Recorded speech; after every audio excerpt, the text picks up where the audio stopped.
बिस्मिल्लाहिर्रहमानिर्रहीम। अस्सलाम वालेकुम दोस्तों, कुछ और डिटेल्स आ रही हैं अरशद शरीफ के केस के रिलेटेड, और उनमें से सबसे इम्पोर्टेंट बात ये जो बचा बोला जा रहा है ना कि ये बच्चा गुम हो गया था वगैरह वगैरह, वो कोई बच्चा नहीं है। वो एक 27 साल का आदमी है जिसको बचा बताकर कीनियन पुलिस भागना चाहती है। दूसरी चीज जो इम्पोर्टेंट आई है इस सारे के सारे इवेंट में वो ये है कि वो जो गाड़ी है उसका कलर भी चेंज था, उसका मॉडल भी चेंज था, नंबर प्लेट भी चेंज थी, ये सब कुछ चेंज था और ट्रेजेक्ट्री भी चेंज थी। वो इस तरफ आ ही नहीं रही थी, क्योंकि जब भी आप किसी की किडनैपिंग या रोबरी की वगैरह की इन्फॉर्मेशन पास ऑन करते हो तो आप बताते हो कि किस डायरेक्शन में वो गाड़ी जा रही है। ये सारे के सारे जब डायरेक्शंस वगैरह बताए गए थे तब भी जाकर इन बेवकूफों ने अरशद शरीफ की गाड़ी को ऊपर ही गोलियां चला दी। तो इससे ये साफ साफ पता चलता है कि ये सारा का सारा काम किसने करवाया है, कीनिया के हाथों। और यहाँ पर इसको कवर अप करने के माशाल्लाह से पूरा का पूरा ऑपरेशन शुरू हो चुका है। और इस मीडिया के ऊपर हम क्या कहें, ये अरशद शरीफ इसी मीडिया का हिस्सा था। इस मीडिया के सीनियर जर्नलिस्ट अब ये कह रहे हैं कि उंगलियां मत उठाओ, उंगलियां मत उठाओ, सीधा सीधा बोल दो, बात ही मत करो, कत्ल हो गया, बस अपना लो इस बात को, इस फैक्ट को एक्सेप्ट कर लो कि कत्ल किया है आईएसआई वालों ने, आप बस मान लो और चुपचाप बैठ जाओ। जिस तरह से अल्ताफ हुसैन के खिलाफ कोई आवाज नहीं उठाता था कराची के अंदर, अल्ताफ हुसैन की दहशतगर्दी को पूरा का पूरा कराची बर्दाश्त करता था, आप भी इस फौज की दहशतगर्दी को बर्दाश्त करते रहे, क्योंकि अदालतें भी निकम्मी है, मीडिया तो वैसे ही निकम्मा हो चुका है। जो चंद सहाफी हैं जो गैरतमंद है वो मुल्क छोड़कर जा चुके हैं, और जो मुल्क छोड़कर जा चुके हैं वहां से भी बात कर रहे हैं तो उनके जनाजे वापस आ रहे हैं। डीले नहीं हो रही है, माशाल्लाह से ये बात अब क्लियर हो चुकी है कि डीले फौजियों के साथ अब नहीं हो रही है, अब जनाजे आ रहे हैं। एक दो जनाजे हमारे आएंगे और इंशाल्लाह कभी ऐसा वक्त भी आएगा कि इन फौजियों के जनाजे भी आएंगे, फिर इनको पता चलेगा कि इनके साथ क्या होने जा रहा है। जितने भी ईमानदार पाकिस्तानी हैं उन सबके जनाजे आ रहे हैं। इसके बाद ये मुल्क बड़ा तरक्की करने लगेगा। इसके बाद इस मुल्क के ऊपर मतलब है ना बड़ी मतलब है ना माली तरक्की होगी, क्योंकि इसके बाद इस मुल्क के अंदर सारे चोर बचेंगे। तो फिर मैं बता देता हूं कि जब जिस मुल्क के अंदर सिर्फ चोर और चोर बचते हैं ना, तो कुरान हमें बताता है कि उस मुल्क का अंजाम क्या होता है। उन मुल्कों के ऊपर अल्लाह का अजाब आता है। कौमे नूह, कौमे सबा, ये सारी कौमें जो बताई गई हैं कुरान के अंदर, अल्लाह ताला ने कौमों को अजाब दिया है, चंद लोगों को अजाब नहीं दिया हुआ। तो ये सारा के सारा अजाब क्या था? तो ये सारे के सारे अजाब इसी बात के ऊपर पॉइंट आउट करते हैं कि अल्लाह का इंसाफ ये है कि अगर कौम इज्तिमाई तौर पर गलतियों पे गलतियां करती जाए और सुधरने का नाम ना ले, और कौम की अदलिया बिकने पर आ जाए, कौम की ब्यूरोक्रेसी बिकने पर आ जाए, और कौम के मुहाफिज कातिल बन जाए, फिर ऐसी कौम के ऊपर अल्लाह ताला अजाब भेजता है। आजकल के दौर में अजाब ये नहीं होगा कि आसमान से पत्थर गिरेंगे हमारे ऊपर। आजकल के अजाब ये होते हैं कि सिविल वार हो सकती है पाकिस्तान के अंदर, आजकल का अजाब ये हो सकता है कि दहशतगर्दी हो सकती है पाकिस्तान के अंदर, आजकल का अजाब ये हो सकता है कि किसी और मुल्क की हुकूमत आ जाए हमारे ऊपर और हम उनके गुलाम बना दिए जाए। पिछले दौरों में भी कई कौमों को अल्लाह ताला ने सजा देनी होती थी, उनको दूसरों का गुलाम बना देता था। अल्लाह ताला ने अपनी जमीन के ऊपर इंसाफ कायम करना है, फिर ये अदालत कायम करे या ना करे, और ये नालायक फौज माने या ना माने, अल्लाह का अजाब तो आकर रहेगा और इन्हीं फौजियों के ऊपर आएगा। अल्लाह की पकड़ बड़ी मजबूत होती है। ये फौजी चाहे कितना भी छुपाने की कोशिश करे, नंगा करके रख दिया ना अल्लाह ताला ने इनको। ये हमसे कितना झूठ बोलते रहते थे कि हम प्रोफेशनल लोग हैं, हम सीधे लोग हैं, हम ये सब कुछ करते हैं। अल्लाह की लाठी देखे इनके ऊपर कैसी पड़ी है कि नंगे होकर रह गए पूरे पाकिस्तान के अंदर, पूरी दुनिया के अंदर। अब इधर भी मुंह नहीं छुपा सकते, उधर भी मुंह नहीं छुपा सकते। किसी ने भी पाकिस्तान में इल्जाम नहीं दिया था फौज को कि आपने कत्ल करवाया है, लेकिन सारा पाकिस्तान जानता था कि इन्होंने कत्ल करवाया है। उसके बाद जो इनका जमीर था ना, जो इनको झंझोड़ रहा था कि हाँ लोग हमारी तरफ ही देख रहे हैं, हमारी तरफ ही उंगलियां उठ रही हैं, फिर खुद ही आकर कह दिया कि इंक्वायरी होनी चाहिए और इससे वाजे होना चाहिए कि जो लोग इल्जाम लगा रहे हैं हमारे ऊपर वो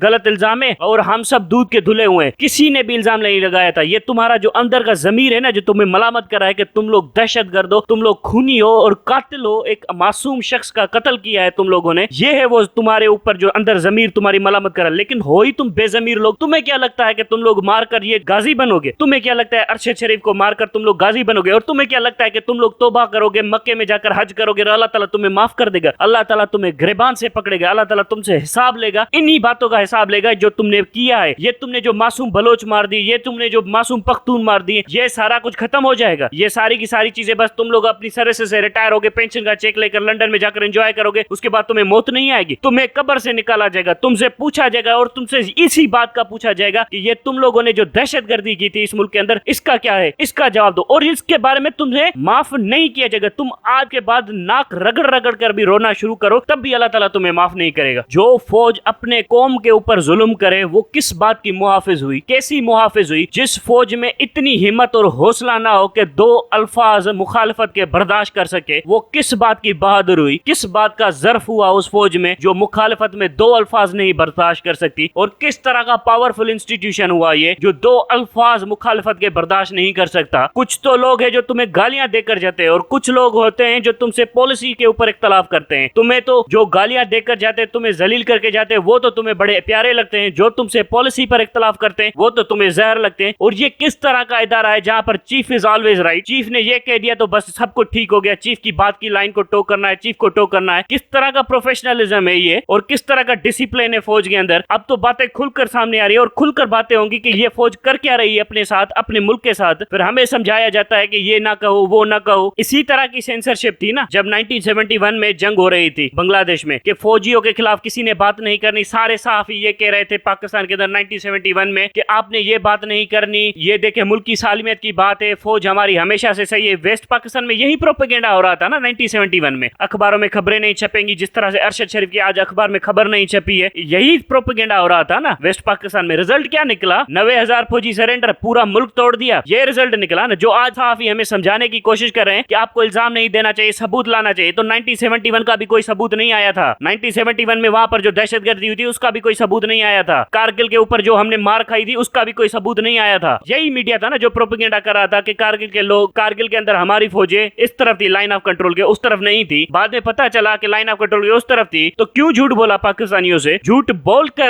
बोलकर हमें बेवकूफ बनाते रहे हो और फिर कहते हो कि ये 5th जनरेशन वॉर है और फिर इल्जाम इंडिया के ऊपर कि इंडिया ने ये करवाया, इंडिया हमारे अंदर नफरत फैलाना चाहता है। इंडिया को क्या जरूरत है हमें मारने की जब हमारे पास इतनी नालायक फौज हो? इंडिया तो मजे ले रहा है इस वक्त पाकिस्तान का हशर देखकर कि नालायक की फौज की देखो पाकिस्तानियों देखो तुम्हारी नालायक फौज क्या करती है। हम किस मुंह से कश्मीरियों के हक की बात करें कि जब हमारे ही हक नहीं छोड़े इस फौज ने। और इनको बड़ा पता है कि उंगलियां इनकी तरफ उठ रही हैं। कैसे पता चला तुम्हारी तरफ उंगलियां उठ रही हैं? क्योंकि कातिल हो ना, तुम्हें तो वैसे ही पता होना चाहिए कि उंगलियां तो तुम्हारी तरफ ही उठेंगी। उंगलियां क्या उठेंगी? हम तो सीधा नाम कहकर बोलते हैं कि ये तुम्हारी करतूतें हैं, तुम्हारे आईएसआई के ऑफिसर्स की करतूतें, यही काम करते आ रहे हो पाकिस्तान के अंदर। ये पहली बार है कि पूरी पाकिस्तान के सामने तुम नंगे हुए हो ये काम करते हुए, क्योंकि इस बार तुमने उस पाकिस्तानी को मारा है जो मुहिब वतन पाकिस्तानी है। पहले जब भी किसी पाकिस्तानी को मार देते थे तो उसको कह देते थे ये दहशतगर्द है, ये इंडिया के साथ मिला हुआ है, ये बलोच है, किसी भी पेरिफेरी में मारते थे। अब सेंटर के बंदे, इस्लामाबाद के बंदे को तुमने सरेआम मारा है, तब जाकर तुम्हारे ऊपर आई बात और तब जाकर लोगों ने तुमसे सवाल किए। और जुडिशरी वगैरह तो ये जो कह रही है ना कि हम बड़े काबिल लोग हैं, इस जुडिशरी की आप करतूतें देखते जाएं। इस वक्त बिल्कुल खामोश है, मार्शल लॉ लगी हुई है पाकिस्तान के अंदर, जुडिशरी बिल्कुल खामोश है। सिविलियन गवर्नमेंट आएगी फिर आप इस जुडिशरी के मतलब है ना नखरे देखिएगा, इसको बुलाओ उसको बुलाओ, इसकी देखेंगे उसकी देखेंगे, ये जुडिशरी यही तमाशा करेगी पाकिस्तान के अंदर। बहरहाल अरशद शरीफ का जनाजा आ चुका है इस्लामाबाद के अंदर और इंशाल्लाह कल उनकी नमाज जनाजा होगी। मैं अपील करता हूँ तमाम तर पाकिस्तानियों से, खास तौर पर जो इस्लामाबाद के अंदर हैं, वो जाएं उस जनाजे में शिरकत करें और मैयत के लिए दुआ करें कि अल्लाह उसको जन्नतुल फिरदौस में जगह अता फरमाए। और ये भी दुआ करें कि पाकिस्तान के अंदर पाकिस्तानियों के ऊपर जो जुल्म करने वाले लोग हैं, खास तौर पर जो फौजी पाकिस्तानियों के ऊपर जुल्म करते हैं, अल्लाह उनको उनके कैफर किरदार तक पहुंचाए। इंशाल्लाह अल्लाह पाकिस्तान की हिफाजत करेगा। बाकी इस फौज में कभी ना दम था पाकिस्तान की हिफाजत करने का, ना कभी होगा। इस मुल्क की हिफाजत की है तो अल्लाह ने की है और इंशाल्लाह आगे भी अल्लाह हमें बचाएगा और हमें निकालेगा इन तमाम तर दलदलों में से। मायूस किसी ने भी नहीं होना। पाकिस्तान बहुत बड़ी रियासत है, पाकिस्तान का बड़ा मुस्तकबिल है। चंद 2% के फौजियों की वजह से हमने मायूस नहीं होना इस रियासत से। Thank you very much.